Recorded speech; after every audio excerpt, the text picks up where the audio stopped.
Assalamualaikum warahmatullahi wabarakatuh. Salam sejahtera bagi kita semua. Terima kasih atas kesempatannya. Di video kali ini kami akan menjelaskan tentang sistem pencahayaan alami. Sebelum masuk dalam pembahasan materi, alangkah baiknya saya akan memperkenalkan siapa nama anggota kelompok kami. Yang pertama, Kito Pakan. Yang kedua, Yoris Luis Tumpau. Yang ketiga, Muhammad Najat Hirman. Yang keempat, Musyawir Mansur. Pengertian pencahayaan alami. Pencahayaan alami adalah salah satu sistem pencahayaan dalam suatu bangunan guna membantu manusia dalam melakukan aktivitasnya. Disebut pencahayaan alami karena sistem pencahayaan tersebut menggunakan cahaya alami sebagai sumber pencahayaannya. Pencahayaan alami merupakan teknologi penerangan dinamis yang mempertimbangkan beban panas, silau, variasi dalam ketersediaan cahaya, dan penetrasi cahaya matahari ke dalam sebuah bangunan. Pencahayaan alami yang berasal dari benda penerang alam seperti matahari, bulan, dan bintang sebagai penerang ruangan. Membacakan materi pentingnya pencahayaan alami. Pentingnya pencahayaan alami terdiri dari beberapa alasan, yaitu: 1. Dari segi kesehatan.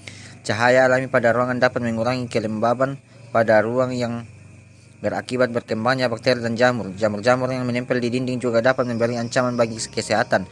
Jamur yang tumbuh di dinding dapat menghasilkan zat beracun mikotoksin. Paparan mikotoksin dapat membuat hewan dan manusia sakit. Bahaya tersembunyi di dinding berjamur. Republika online. Cahaya alami mutlak diperlukan pada ruangan atau area yang sering terkena air, misalnya kamar mandi, ruang cuci, dan tempat cuci di dapur. 2. Dari segi interior. Cahaya alami akan masuk karena adanya bukaan atau elemen pembatas ruang yang transparan. Hal ini akan berdampak langsung pada suasana ruangan, yaitu luas menjadi tampak lebih luas. Fungsi lain dari cahaya alami dari segi interior adalah warna dan material dalam ruangan akan semakin jelas terlihat. Selain warna, tekstur pada material juga akan semakin tampak sehingga suasana ruangan semakin menarik. Yang ketiga, dari segi ekonomi. Fungsi utama dari pencahayaan alami adalah memberikan penerangan pada ruangan yang jika fungsi ini tidak terpenuhi maka akan digantikan oleh pencahayaan buatan. Semakin banyak pencahayaan buatan, maka biaya beban listrik akan semakin besar yang akan berdampak pada segi ekonomi. Sun shading adalah peredam atau penghalang cahaya matahari agar cahaya matahari tidak secara langsung masuk ke dalam ruangan. Tidak hanya fungsinya sebagai pelindung peneduh, juga digunakan sebagai elemen estetika pada bangunan. Konsepnya adalah menghalangi panas yang masuk dengan memblok sinar matahari yang datang. Bentuk dari sun shading sendiri bermacam-macam. Ada yang horizontal, vertikal, gabungan dari keduanya, dan masih banyak lagi.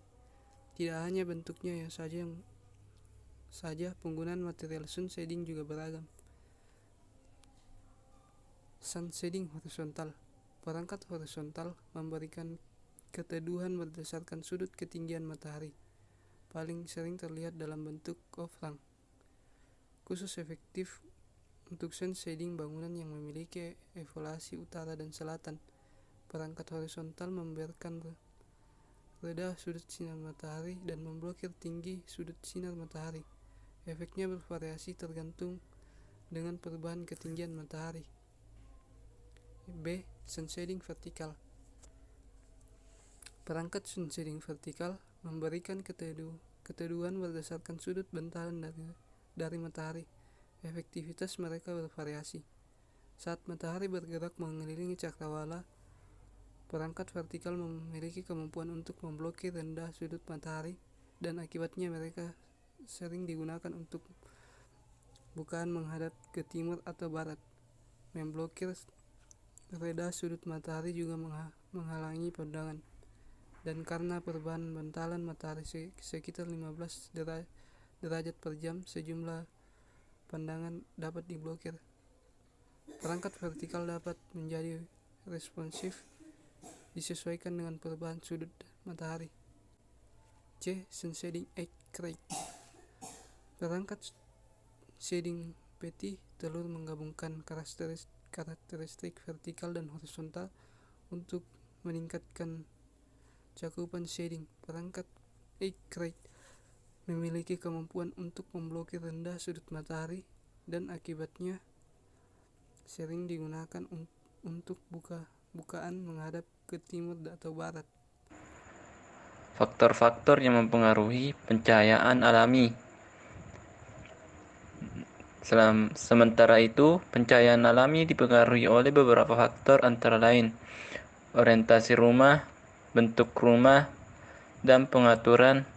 Bukan faktor-faktor tersebut menjadi pertimbangan utama bagi perencanaan atau pemilik rumah dalam mengoptimalkan sistem penghawaan dan pencahayaan alami dalam rumah. Nah, di bawah ada gambar-gambar tentang faktor yang mempengaruhi pencahayaan alami. Nah, 3 komponen cahaya langit yang sampai pada suatu titik di bidang kerja. Nah, selanjutnya standar pencahayaan alami untuk masing-masing jenis dan fungsi untuk bangunan. Standar pencahayaan ruangan berdasarkan National Safety and Health Administration OSHA adalah 250 lux dan berdasarkan National Environmental Quality Standard Next adalah 300 lux. Nah, yang pertama, bangunan sarana pendidikan.